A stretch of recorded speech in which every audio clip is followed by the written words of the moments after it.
Shalom kasih Kristus.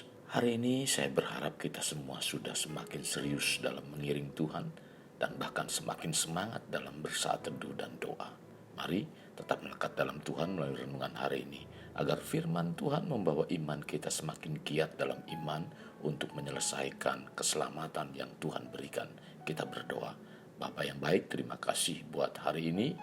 Biarlah terus Engkau menghiasi kehidupan kami dengan kebenaran firman-Mu, di mana firman terus tertanam dalam hati kami, membuat kami semakin kokoh di dalam iman dan pengenalan kepadamu Tuhan. Dan biarlah kami melakukan seluruh kebenaran firman-Mu, sehingga perkataan, perbuatan, dan pikiran kami menjadi sesuatu yang menyukakan Engkau. Ini doa kami dalam nama Tuhan Yesus. Amin. Melekat dalam Tuhan bertema kerjakan. Terdapat dalam Filipi 2 ayat 12. Demikian firman Tuhan. Hai saudara-saudaraku yang kekasih, kamu senantiasa taat. Karena itu tetaplah kerjakan keselamatanmu dengan takut dan gentar. Bukan saja seperti waktu aku masih hadir, tetapi terlebih pula sekarang waktu aku tidak hadir. Saat kita berbicara tentang keselamatan, yang sering disampaikan di atas mimbar bahwa keselamatan yang kita terima karena kasih karunia, karena iman, dan jarang sekali pembicara menyinggung tentang kerjakan keselamatan. Kerjakan keselamatan yang dimaksud bukan berbicara tentang karya penyelamatan manusia yang berkaitan dengan pengorbanan Yesus. Kita percaya bahwa keselamatan adalah anugerah dari Tuhan dan bukan usaha manusia, melainkan pemberian dari Tuhan.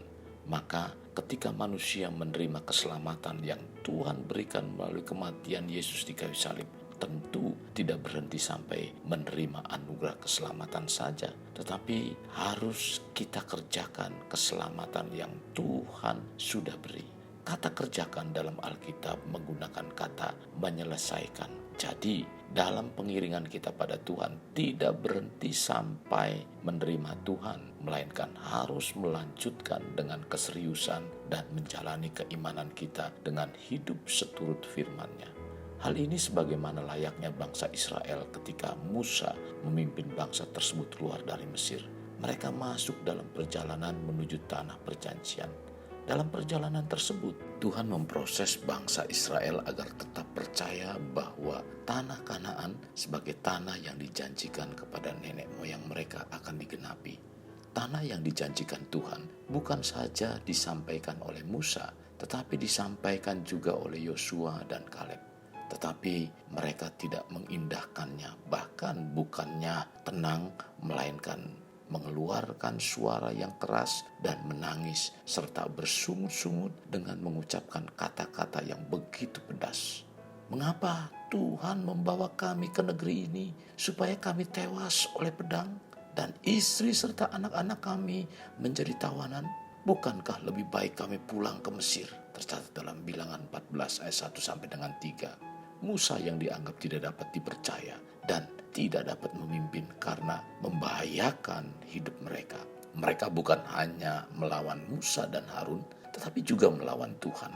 Mana atau roti surga pun tidak mereka hargai. Mereka menganggap makanan itu hambar dan muak. Tercatat dalam kitab Bilangan 21 ayat 5. Banyak sekali mujizat dan pertolongan yang telah Tuhan berikan kepada bangsa Israel agar mereka dapat mencapai tanah perjanjian. Tetapi mereka tidak mau mengerjakan keselamatan yang telah mereka terima. Bangsa Israel berulang kali mengkhianati Tuhan dan berbuat dosa. Dan dengan penuh kesabaran, Tuhan selalu mengampuni mereka dengan belas kasih-Nya. Kasih Kristus. Mungkinkah dalam kehidupan kita mirip seperti yang dilakukan bangsa Israel? Sering menganggap mengikut Yesus itu terhindar dari masalah, tidak mengalami kekurangan, tidak ada kesesakan hidup. Bila saudara memiliki perasaan seperti ini, mari ingat-ingat, apakah benar Tuhan tidak menolong? Memang terkadang kita dalam menghadapi masalah sepertinya tidak ada perubahan ke arah yang lebih baik. Malah ditambah dengan tekanan-tekanan yang tak kunjung selesai, sehingga membuat hidup ini terasa jenuh. Anggapan sepertinya tidak ada pertolongan dari Tuhan karena melihat pertolongan-pertolongan Tuhan yang besar saja, sehingga pertolongan Tuhan yang kecil dalam setiap hari tidak lagi dikatakan sesuatu yang istimewa.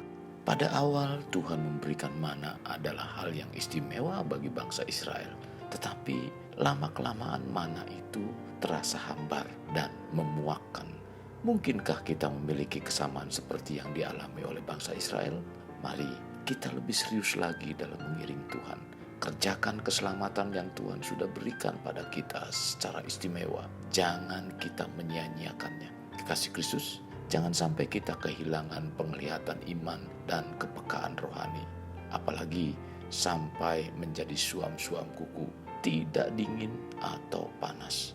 Karena itu, marilah kita berbuat dan berperilaku sebagai orang yang telah diselamatkan dari dosa-dosa dan bukan sebagai orang yang berdosa. Itulah makna kerjakan keselamatan yang Tuhan sudah berikan dengan cuma-cuma. Kekasih Kristus, jadikan hidup kita untuk lebih bermakna. Membangun pribadi bermakna dimulai dari pribadi kita. Kita berdoa. Bapa yang baik, terima kasih buat firman-Mu yang sudah disampaikan pada hari ini. Biarlah pada hari ini kami membawa kehidupan kami yang dipenuhi firman Tuhan ini harus kami kerjakan dengan sekuat tenaga, pikiran, dan seluruh kemampuan kami.